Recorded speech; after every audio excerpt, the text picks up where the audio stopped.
안녕하십니까. 하나님의 말씀이 나의 하루에 임재하는 시간 하나임입니다. 오늘 하루도 하나님의 말씀을 통해서 우리의 목마름을 채움받는 귀한 시간 되길 기대합니다. 네, 오늘은 마가복음 13장입니다. 우리 다같이 성경을 펴서 천천히 함께 따라 읽도록 하겠습니다. 예수께서 성전에서 나가실 때에 제자 중 하나가 이르되 선생님이여 보소서 이 돌들이 어떠하며 이 건물들이 어떠하니이까. 예수께서 이르시되 내가 이 큰 건물들을 보느냐. 돌 하나도 돌 위에 남지 않고 다 무너뜨려지리라 하시니라. 예수께서 감람산에서 성전을 마주 대하여 앉으셨을 때에 베드로와 야고보와 요한과 안드레가 조용히 묻되 우리에게 이르소서 어느 때에 이런 일이 있겠사오며 이 모든 일이 이루어지려 할 때에 무슨 징조가 있사오리이까. 예수께서 이르시되 너희가 사람의 미혹을 받지 않도록 주의하라. 많은 사람이 내 이름으로 와서 이르되 내가 그라 하여 많은 사람을 미혹하리라. 난리와 난리의 소문을 들을 때에 두려워하지 말라. 이런 일이 있어야 하되 아직 끝은 아니니라. 민족이 민족을 나라가 나라를 대적하여 일어나겠고 곳곳에 지진이 있으며 기근이 있으리니 이는 재난의 시작이니라.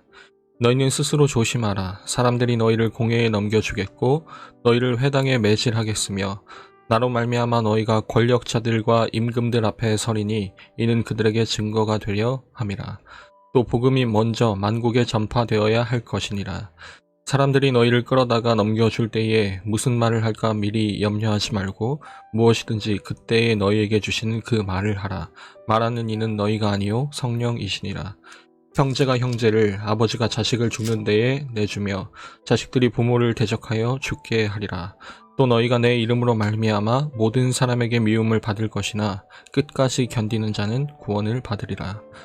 멸망에 가증한 것이 서지 못할 곳에 선 것을 보거든 읽는 자는 깨달을진저 그때에 유대에 있는 자들은 산으로 도망할지어다. 지붕 위에 있는 자는 내려가지도 말고 집에 있는 무엇을 가지러 들어가지도 말며 밭에 있는 자는 겉옷을 가지러 뒤로 돌이키지 말지어다.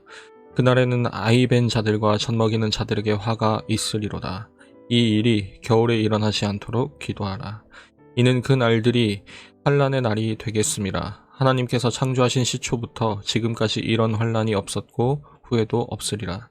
만일 주께서 그 날들을 감하지 아니하셨더라면 모든 육체가 구원을 얻지 못할 것이거늘 자기가 택하신 자들을 위하여 그 날들을 감하셨느니라. 그때에 어떤 사람이 너희에게 말하되 보라 그리스도가 여기 있다 보라 저기 있다 하여도 믿지 말라.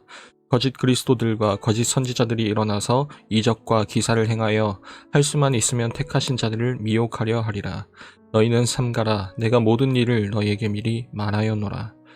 그때에 그 환난 후 해가 어두워지며 달이 빛을 내지 아니하며 별들이 하늘에서 떨어지며 하늘에 있는 권능들이 흔들리리라. 그때에 인자가 구름을 타고 큰 권능과 영광으로 오는 것을 사람들이 보리라. 또 그때에 그가 천사들을 보내어 자기가 택하신 자들을 땅끝으로부터 하늘끝까지 사방에서 모으리라. 무화과 나무의 비유를 배우라. 그 가지가 연하여지고 잎사귀를 내면 여름이 가까운 줄 아나니 이와 같이 너희가 이런 일이 일어나는 것을 보거든 인자가 가까이 곧 문 앞에 이른 줄 알라. 내가 진실로 너희에게 말하노니 이 세대가 지나가기 전에 이 일이 다 일어나리라. 천지는 없어지겠으나 내 말은 없어지지 아니하리라. 그러나 그날과 그때는 아무도 모르나니 하늘에 있는 천사들도 아들도 모르고 아버지만 아시느니라. 주의하라. 깨어있으라. 그때가 언제인지 알지 못함이라. 가령 사람이 집을 떠나 타국으로 갈 때에 그 종들에게 권한을 주어 각각 사물을 맡기며 문지기에게 깨어있으라 명함과 같으니 그러므로 깨어있으라. 집주인이 언제 올는지 혹 저물 때 일는지 밤중 일는지 닭 올 때 일는지 새벽 일는지 너희가 알지 못함이라. 그가 호련히 와서 너희가 자는 것을 보지 않도록 하라. 깨어있으라. 내가 너희에게 하는 이 말은 모든 사람에게 하는 말이니라 하시니라. 여러분, 오늘 마가복음 13장은 참 드물게도 중간에 어떤 다른 내용도 없이 그냥 순수하게 예수님의 가르침만을 온전히 담아낸 본문입니다. 그리고 그 이유는 아무래도 그만큼 중요한 본문이기 때문에 오롯이 이 내용만을 담아내는 데에 집중했을 것입니다. 본문의 내용 자체는 굉장히 좀 난해합니다. 하지만 우리가 마태복음 24장을 살펴본 경험이 있기 때문에 그 경험이 오늘 마가복음 13장을 이해하는 데에 상당한 도움을 주리라 생각합니다. 오늘 이야기는 예수님이 성전을 나가시는 모습으로 시작됩니다. 11장부터 예수님께서는 쭉 예루살렘 성전 안에 계셨는데 오늘 13장에서 성전 밖으로 한번 나가시고는 마가복음 내에서는 이제 다시는 성전으로 돌아오시지 않으실 것입니다. 말 그대로 정말로 성전을 오늘 마지막으로 떠나시는 거죠. 지금 성전을 막 나가고 있는데 제자들이 그 성전을 보고 약간의 아쉬움이 묻어나는 듯한 감탄을 하는 장면을 봅니다. 1절에 이렇게 기록되어 있죠. 선생님이여 보소서 이 돌들이 어떠하며 이 건물들이 어떠하니이까. 여러분 이 말뜻은 예수님 이 건물 정말 대단하지 않습니까? 어떻게 이렇게 어마어마하게 대단하게 지었을까요? 라는 뜻입니다. 그러나 예수님께서는 그 성전이 눈에 보이는 그 대단한 성전이 흔적도 없이 다 무너지리라고 말씀하십니다. 그리고 나서 충격을 받은 몇몇 제자들이 잠시 후에 예수님께 다시 질문을 하죠. 어느 때에 이런 일이 있겠사오며 이 모든 일이 이루어지려 할 때에 무슨 징조가 있사오리까? 라고요. 그런데 이 질문에 대해서 예수님은 서로 다른 대답을 하십니다. 먼저는 이 세대 안에 이 일들이 일어날 것이다. 그리고 그 다음에는 그 날과 그때는 아무도 모른다 라고 말이죠. 아니 지금 예수님은 앞뒤가 안 맞는 말을 하고 계시는 거잖아요. 첫 질문처럼 한 세대, 즉 그 당시로는 40년을 한 세대로 보았는데 지금 예수님은 처음에는 이 일들이 40년 안에 일어난다고 말하고 그 다음에는 언제 일어날지 모른다고 말씀하시는 거니까 말입니다. 여기서 우리는 서로 다른 두 주제를 캐치해낼 수 있어야 하겠습니다.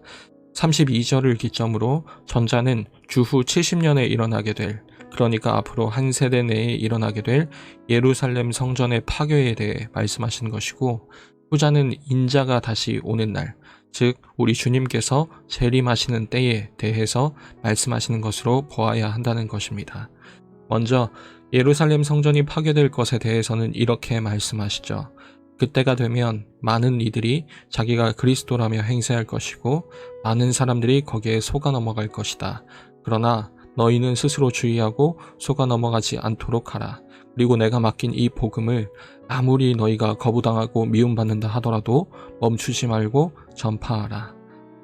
여러분 당시 역사가였던 요세푸스라는 사람은 이 역사적 사실을 생생히 보도하기를 실제로 주후 66년부터 유대인들의 반란이 일어나게 되면서 로마 군인들이 예루살렘 성전을 포위하게 되었는데 이때 많은 유대인들은 하나님이 그 거룩한 성만큼은 그 성전만큼은 지켜주시리라 생각하고서 오히려 예루살렘 안으로 도망쳐 들어갔다고 합니다. 그 와중에 성전 안에서는 몇몇 사람들이 서로 자기가 구원자라고 주장하면서 주도권 싸움을 벌였고 많은 유대인들은 거기에 속아 넘어가 이 사람 혹은 저 사람을 통해 하나님께서 기적을 베푸실 것이라고 믿었다고 합니다. 그러나 그 결과는 어땠습니까?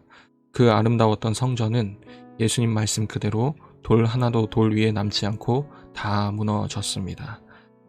그런데 예수님께서는 이렇게 말씀하시죠. 이게 끝이 아니라 시작이라고 말입니다. 그리고 택하신 자들을 언급하십니다. 지금 이 눈에 보이는 대단한 성전을 택하지 않은 자들, 다른 성전, 곧 참 성전이신 예수 그리스도를 붙잡는 자들, 그들을 통해서 유대인들만을 위한 성전이 무너지고서 천국 복음이 비로소 만국에 전파되게 할 그 역할을 맡은 이들 말입니다. 그러니 너희는 그때까지 견디고 주의하고 조심하라는 명령이 이 제자들에게 주어지게 되는 것입니다. 그리고 이야기는 32절을 이후로 다른 흐름으로 바뀌게 됩니다. 바로 주님이 다시 오실 그날 말입니다. 아마도 이 부분이 오히려 오늘날 우리에게 있어서는 말씀 그대로 더 받아들이기 쉬운 부분이 아닐까 싶어요. 특별히 다른 역사적 상황을 고려하지 않고 오늘날도 여전히 이 본문과 똑같이 다시 오실 주님을 기다리고 있는 상황이기 때문입니다. 그 날과 그때는 아무도 알지 못한다고 예수님은 말씀하시고 다만 깨어 있으라는 그 명령만을 우리에게 남겨주십니다. 언제 오실지 모르는 주님을 기다리는 자세는 그날이 언제일지 적절하게 추측하고 예측하고 계산해내는 능력을 우리에게 요구하시는 게 아니라 그날이 언제이든 간에 우리는 그날을 기다리는 자로 합당하게 살아가라는 요구일 것입니다. 여러분, 오늘 이 말씀이 우리에게 좀 더 적실한 말씀으로 다가왔으면 좋겠습니다. 코로나 시대에 접어든 지 벌써 1년이 다 되어 가는데, 불과 이 1년도 안 되는 시간 동안 그간 우리가 신앙에 있어서의 민낯이 얼마나 적나라하게 드러났는지 모르겠습니다. 백신이 개발된다는 몇 번의 소식에 쉽게 안도하기도 하고, 때로는 몇 번이나 중단되고 틀어지는 현장 예배 가운데 우리 마음이 얼마나 상하고 낙심했는지도 모르겠습니다. 얼마나 많은 성도님들이, 얼마나 많은 목회자들이, 얼마나 많은 교회가 눈물로 기도했습니까? 아마 그 어느 시대와 견주어 보아도 회복할 때가 언제냐는 그 질문이 간절한 오늘이 아닐까 싶습니다. 그런데 오늘 본문은 그렇게 안절부절해하는 우리에게 한 가지 질문을 던집니다. 너희는 정말 나를 바라보고 있니?